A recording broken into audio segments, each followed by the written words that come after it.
Hello everyone and welcome back to another instalment of the Warwick F1 Show. Finally, after what has been an incredible season of triumphs, controversy, some shocking driver changes, and also a lot of different race winners that we've been privileged to see, we have reached the end stage of the 2024 season, the grand finale, which of course we know is going to be happening in Abu Dhabi. So in this episode, we're going to run through all of the important changes that everyone should be notified of, what we can look for in the Drivers' and the Constructors' Championship, which still has to be wrapped up in this final race of the season. I'm your host, Callum. I'm still your host, Callum. The episode is not ending yet. And I am once again joined by Katch, Chinmay, and our returning guest, Anwar. Thank you very much all for joining me today.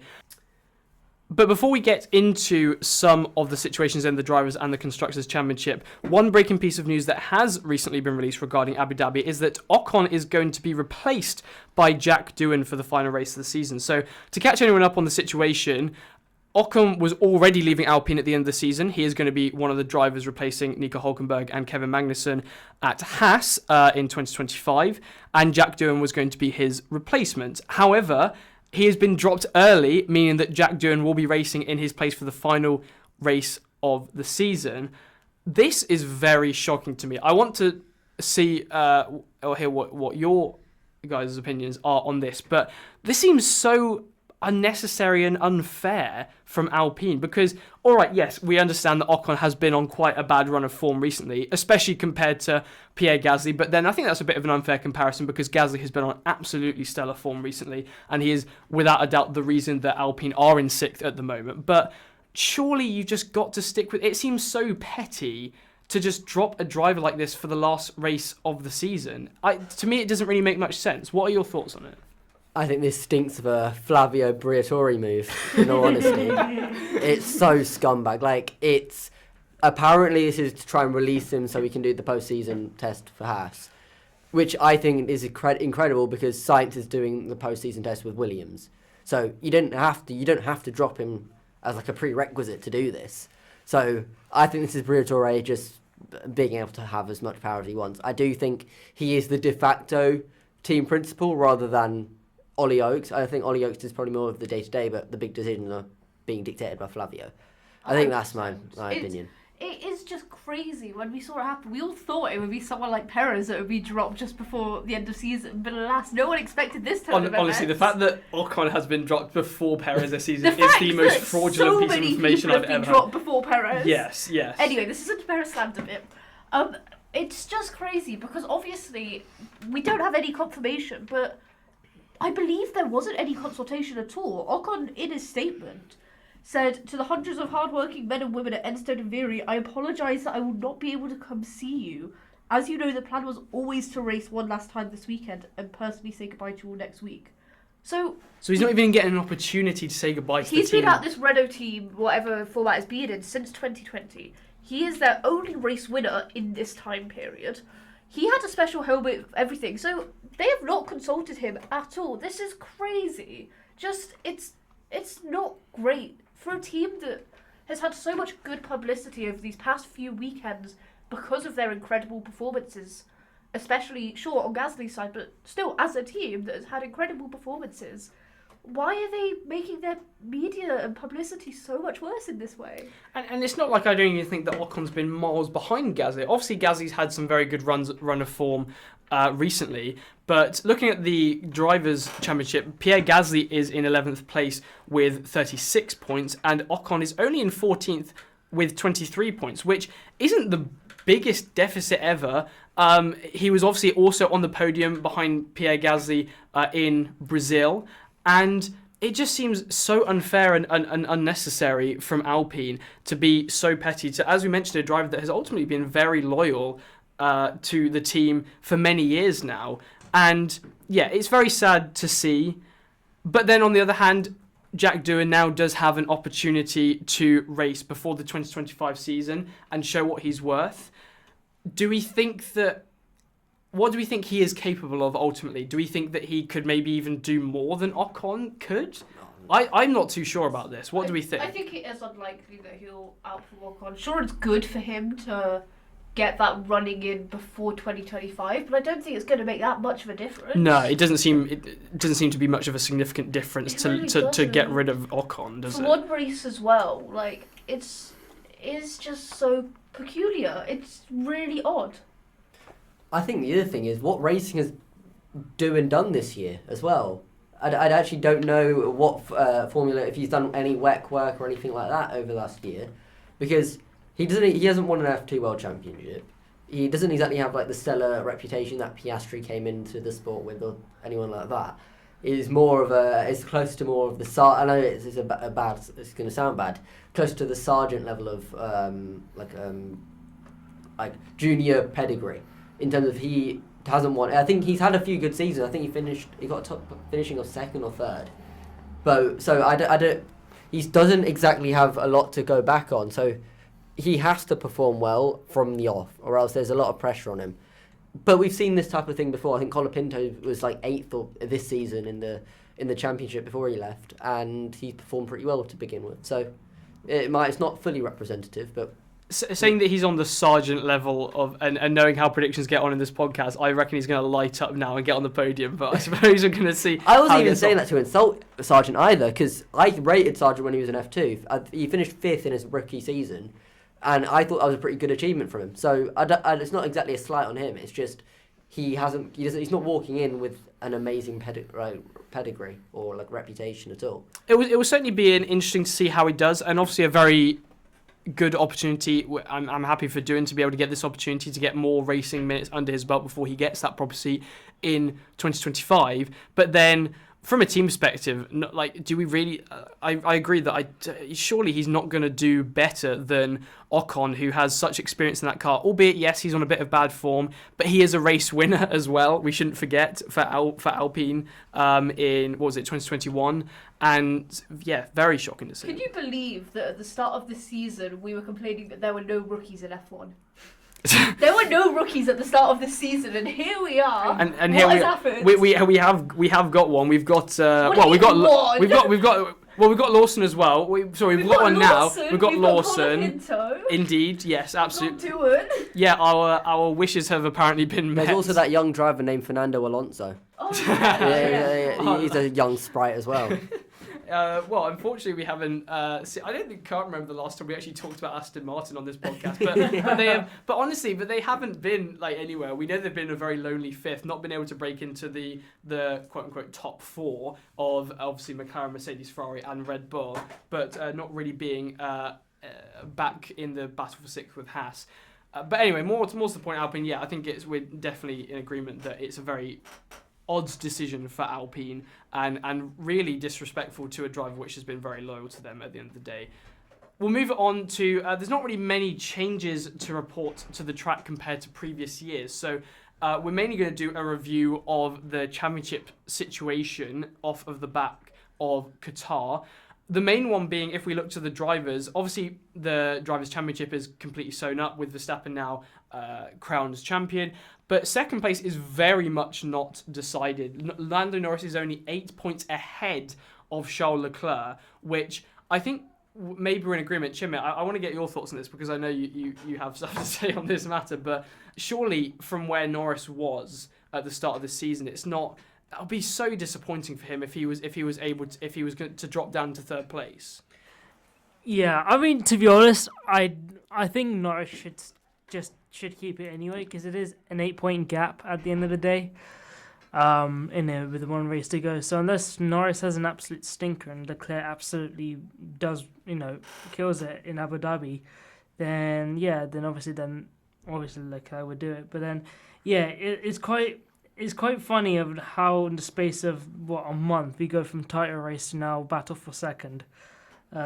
It was never a I am going to disagree with you on that point, that I don't think it was really a title race. I think it was more... I meant more like the optimism for like a title race is now gone to solid 2nd place fight now. I think it's just... Also, you mentioned at the start of the season, like, you're saying, from where it was at the start of the season. His first 5 finishes was 6th, 8th, 3rd, 5th and 2nd. It's not like he was doing incredible. It was just chill. He was chill there. The McLaren was kind of getting its feet in. the McLaren car has never been good at the start of season. I think this is, I don't know, we all know, and I've said this multiple times, the championship battle was just manufactured by the media. It really wasn't one. It would have been nice, but it was never going to be a thing. Leclerc's just been consistent the second half of the season. You've got to give him so much credit 100%. for getting close to second. Oh yeah. But I'm not hearing this slander. Like, I know it's not you guys saying it, but just the media in general. Oh no, it's saying, Chinmay saying it, but Oh yeah, Norris slander is 100% real. But I think that I do disagree that it was a championship battle, and even though we kind of I did say it earlier on in this podcast, I'll admit. But yes, it was more. I think for me, at least, it was more of an excitement that Norris was up there and he had the capabilities to challenge Max. But it was always going to be Max as being the favourite. But I still stand by the point that I think it's going to be very disappointing for Norris, given how well that McLaren car's been, and judging that midway for a large majority of the midway point in the season, the McLaren was the fastest car. And yes, Ferrari have definitely made leaps and bounds in this last section of the season, especially over the last triple header that we had with Austin and Brazil races like that. But I still think that Norris should try. It should be up to him for getting second. And yes, he has got that 8-point gap, so I do think it's unlikely that it's going to happen. But it's certainly not out of the question for Leclerc. I think the main priority, Lando's made this clear the whole time, the main priority is the constructors.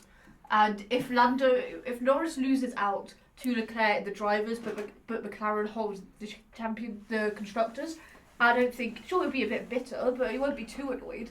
As long as McLaren get that constructors, that's the priority for both Piastri and Norris. Yeah, it's certainly been the priority for a long time now. We are going to move on now to talk a little bit about the Constructors' battle, because even though the Drivers' Championship is sewn up, the Constructors' Championship is by no means sewn up. We have McLaren that are now 21 points ahead of Ferrari in their battle for first place. Obviously very disappointing for McLaren last time round. If you haven't checked out our Qatar review, then make sure you go and do that after this episode. But just to give a reminder, obviously Norris hit with, some would say, a very unlucky and maybe harsh penalty, but nevertheless the 10-second stop-go penalty did drop him outside the points, and that meant that he only finished eventually in the end in P10 with the fastest lap. And so Ferrari have been able to close that gap eventually, or they were able to close that gap in the last race.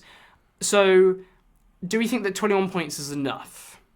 Yes, it is enough. The only time that the 21-point deficit, like Ferrari outscored McLaren by 21 points in one weekend was Austin, and that was a sprint weekend. This isn't a sprint weekend, so I think it's so unlikely that it's going to happen. I just don't see it being a change at all. I think it's too late. I also think it's a little bit much. If that point, because that was, let's say, 15, I might have gone Ferrari might win this. I think 21's a little bit too much for us to make an argument for it. Yeah, certainly given that I think McLaren had it was so far of a points gap that they did have the opportunity last race to completely sew it up. It does seem like quite a bit of a points tally. But we never know. It's less than a race win, so I think you just need either Norris or Piastri by maybe luck or maybe retirement to drop back, meaning that suddenly Ferrari are in some contention. But we'll certainly have to wait and see how that one gets on. I think what's also interesting in this discussion is that Red Bull, Verstappen won the title. Red Bull are going to finish third in the Constructors. You just want to talk about Perez, don't you? No. But this is it's really interesting. The fact that they just haven't been able. Sure, it's Perez not been on great form, but it has. I feel like we have to mention it in this circumstance, surely. Oh no, absolutely. But I think probably the main reason we haven't talked about it is because there's not really been many updates to Perez's performances, other than he's been trash for the past really all season. He's not caught a break. Obviously, the past 2 seasons. Azerbaijan, he was unlucky because of the crash that he had with Sainz at the end, and we know how much he likes that track, and so we could say that he was probably on for a good result then. But he really just hasn't caught a break this season. Realistically, the fact that Ocon has been dropped before Perez, we were saying before this recording, I think is quite outrageous. Perez, realistically, I think he should have been removed at the summer break, let alone been able to continue into the last stage of the season. And yeah, it's a huge, not just from Perez's perspective, but I think from a judgment point of view of Red Bull, the fact that they are in third place with Verstappen quite far out in front in the Drivers' Championship. He's 80 points ahead of Norris in second, and they're in third in the Constructors, which I think is a big blame for Red Bull that they didn't do something sooner to remove Perez from that seat. It is crazy that he's still there. The amount of sponsorship Carlos Slim must be bringing and Kit Kat must be bringing must make up the amount of money they're losing in this Constructors, because it's all been down to him. We can make the argument, they're focusing on Verstappen. Verstappen's carried that team on his back because Perez has underperformed for so long. What I will say, I do think whoever they go for as that second Red Bull seat in replacement of Perez will not be as strong as the other three driving pairings. Maybe not the Mercedes, but at least the Ferrari and the McLaren. It'd still be a weaker driver line overall. Well, yeah, I don't know how much that would change things realistically. It'd make it more closer for sure. Well, we haven't got any confirmation yet of who is actually going to be driving next season. We're obviously fairly certain that it's not Perez, especially after the comments that Christian Horner made after the Qatar Grand Prix.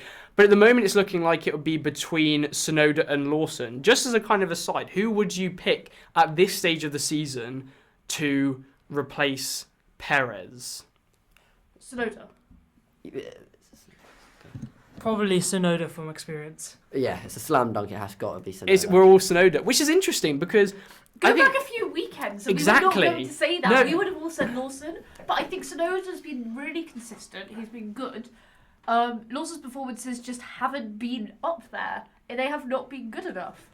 So Tsunoda has to at least be given that chance.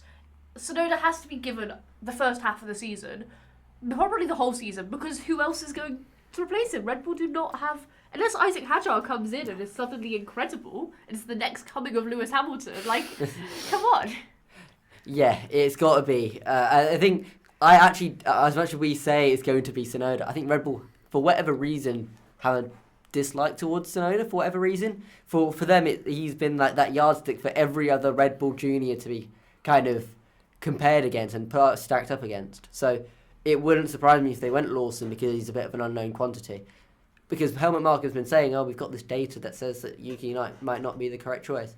I would love to know what that data is, because I would love to know how my eye that test is data. saying something completely different. So it wouldn't surprise me if they went Lawson. I think they should go Tsunoda, but because even if it doesn't work out, Tsunoda you can get rid of at the end of 2025 because Honda's dipping elsewhere to Aston. And I think also alongside that, it's a different position now than from Red Bull. It's a different mindset than maybe 2 seasons ago.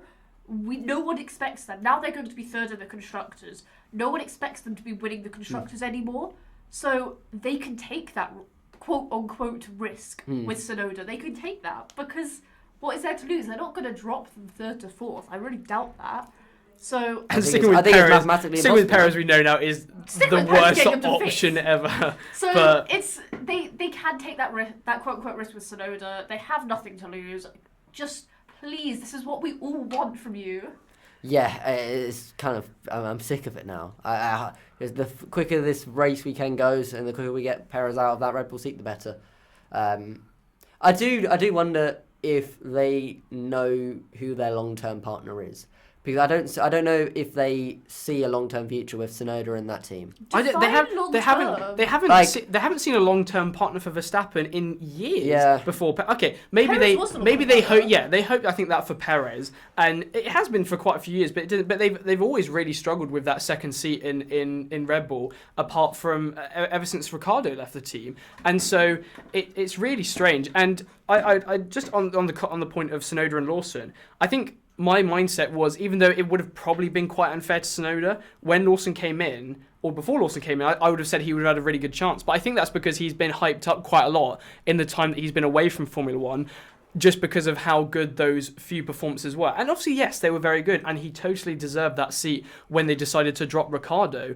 But he really hasn't been up to standard compared to Tsunoda. And Tsunoda, even though he was in a bit of bad form earlier in the season and for past seasons, I think he's definitely picked up the pace now in the last stage of the season. And so given that, and also the loyalty that Tsunoda has ultimately shown for Red Bull, surely he's got to be in consideration just to give him a chance. And again, Katch, like you said, it's not like you're really desperate to try and pick a driver that's going to give you that constructors. Red Bull are, in a way, a little bit of a ideal scenario for preparing for the 2026 regulations.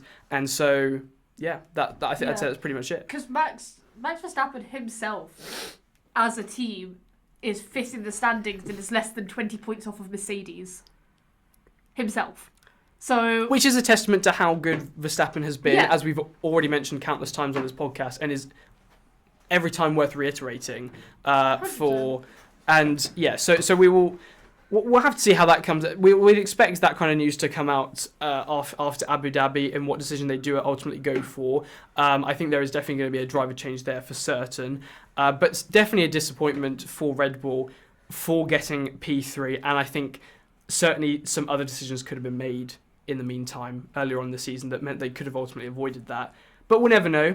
We'll move on to the other major battle that is happening in the Constructors at the moment, which is the battle for 6th. There were some big updates to this battle after the Qatar Grand Prix, being that with Gasly's incredible P5 performance, they are now 5 points ahead of Haas in the Constructors. And I think by now it's kind of set and done, right? It's going to be a very difficult task for Haas to make up that 5 points difference, especially knowing how Gasly has been in these past few races. That's true, but then you're having to rely on a Renault engine. Gasly has been relying quite well on that, given that I guess he has had some retirement. He had a DNF from an engine failure in Las Vegas. That's a good point. That is yes, but he's got around those performances and put some very good performances as well. But then, even with him out the race, 5 points for a team like Haas, which are just battling around 10th, it's still a tall order, I'd say. Yeah, no, it is a tall order. I do expect Alpine to retain. But then you never know. We could see Hülkenberg pull another hat out of the box. As long as he doesn't even get flipped over like in 2018, and and Kevin Magnussen goes in an absolute craze. Bearing in mind he's leaving at the end of the season, so I think it's not. Even though the gap is 5 points, am I wrong in saying that if they end up equal, Alpine would get 6th anyway because Gasly's got the higher finishing position? Yeah. Yes. So technically it's 6 points Haas need to gain. Haas haven't even got a podium, have they? No. But then obviously Alpine had that double podium in Brazil. So Haas needs 6 points. They need 6 points. So tricky on a non-sprint weekend. Yeah. Yeah, absolutely. And I think even though I have been a big fan of Haas and ultimately Hülkenberg this season, I think Hülkenberg's done a really good job, but I do think it is going to be a very tall order, which is a shame for Haas because they've made some very good strides, but ultimately it will be Alpine that do retain, I think, that 6th place. I think this is still a massive success for Haas compared to where they were last year.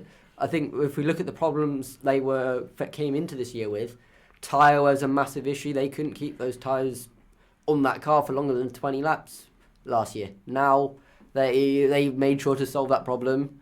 They've become a lot more consistent in terms of getting into the points. So I think Komatsu's done a brilliant job at righting that ship. And I do hope with the Toyota backing they do have, I don't know how extensive that's going to be, but I hope that they can continue that going into next year and carry some of this momentum through. Oh, absolutely. I think it depends what way you look at it, really. I think if you look at it from maybe the earlier stages of this season or the halfway point in the season, it's maybe a little bit of a disappointment because they did seem to be the solid contenders for 6th. If you remember back then, Alpine were kind of around the Williams region, and it was really only... not only because obviously Gasly had some very good performances, but mainly that very good performance they had in Brazil, which got them back into contention for this battle. But certainly, if you look from the 2023 season, they have come a huge way, and it will certainly be interesting to see where they get to with this new Toyota partnership that we know is coming in very soon.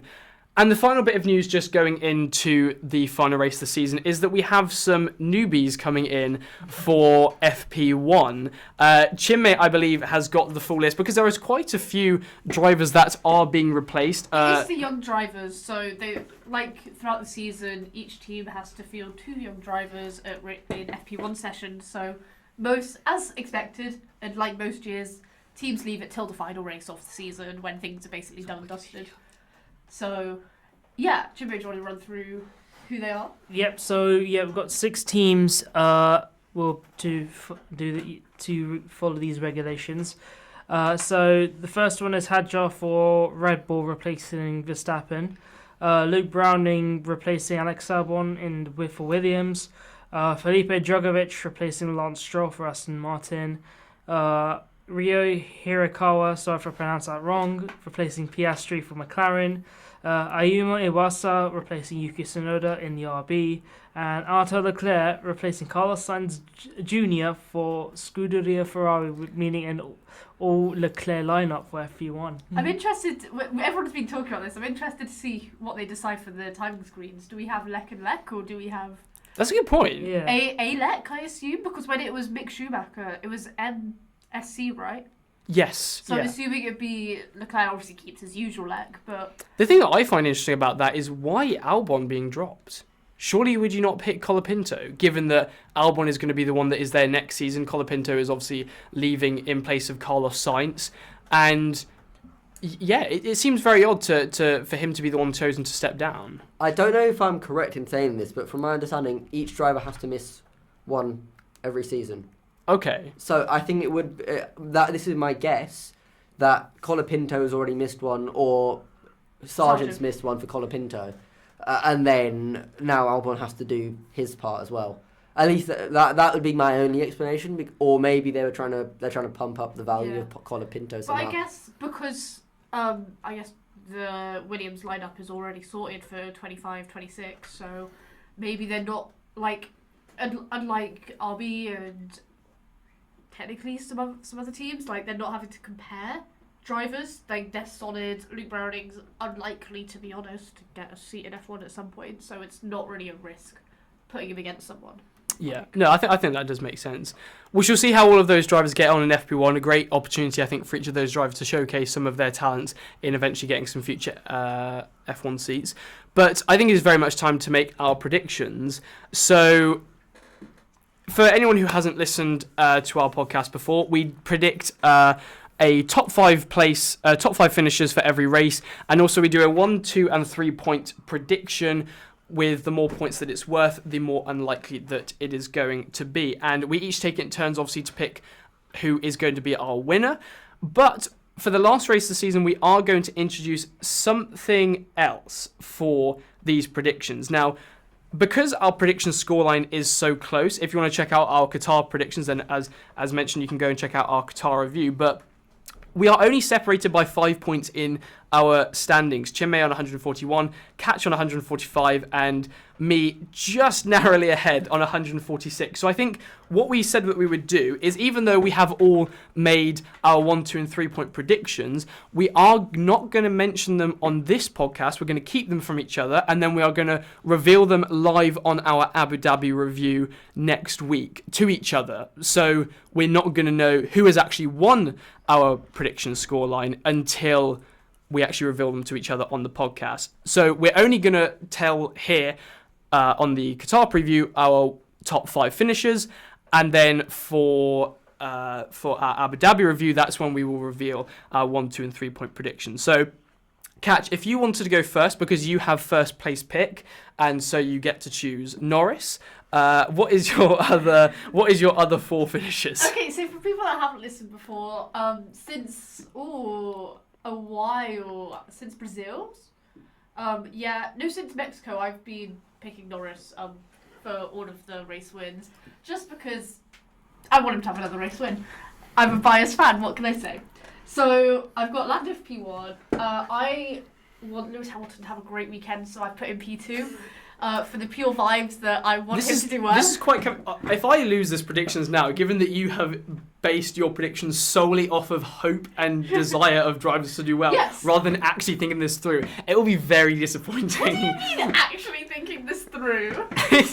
You've done it on pure vibes. You picked Lando Norris P1 and Hamilton P2. Lando Norris P1 I can maybe get behind, but Hamilton P2 is I put very... Carlos Sainz P3 because I want him to do well.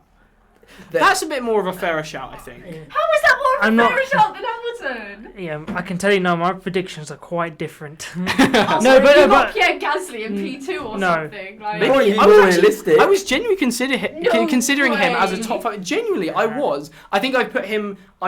Obviously, I'm not going to mention my 1, 2, 3 predictions, but he might be featured somewhere in there. But yeah, anyway, okay, sorry. No, so I've got Norris P1, Hamilton P2, Sainz P3, Leclerc P4, and Piastri P5. I was debating on the Leclerc Piastri way round. To be fair, I may have put Leclerc higher up, but I don't want him to overtake Lando in the driver's standings. So Have you not put Verstappen in your top 5? I forgot to put Verstappen. That's a fair point. That's a fair Massive headline Okay, for maybe the I whole world. For the completely whole. forgot For the about whole. Verstappen. You should have world. run with it and said, yeah, I'm retiring. For the whole You world, should have committed to it. putting for the whole world that is waiting to hear our prediction scoreline, Katch not putting Verstappen in the top 5. Okay, that may have been a mistake, but watching Red Bull DNF right now, I'm manifesting it. Pure vibes. Well, I severely hope not, because as the second person to pick for my Abu Dhabi predictions, I'm going Verstappen P1.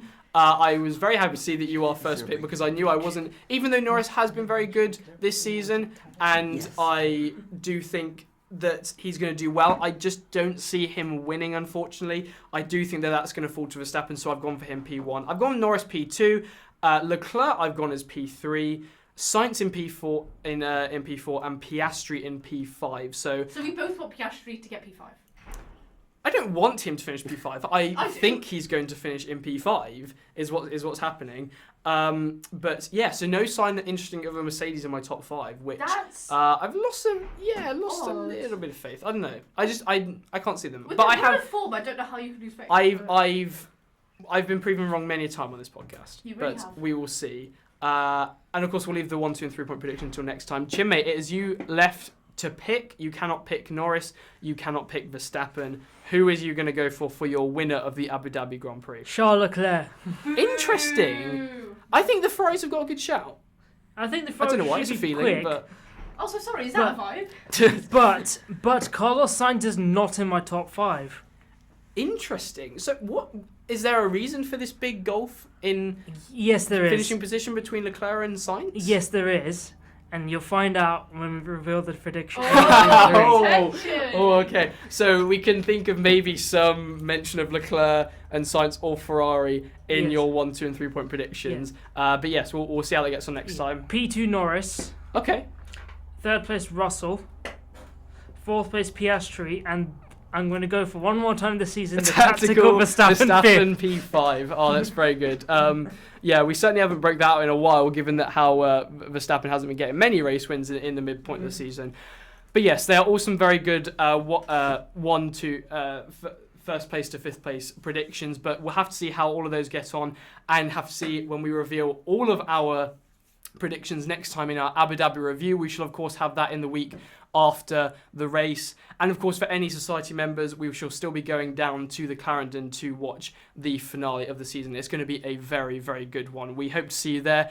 But until next time, thank you very much, Katch, Chinmay, and Anwar for joining me. I have been your host, Callum, and until next time, goodbye.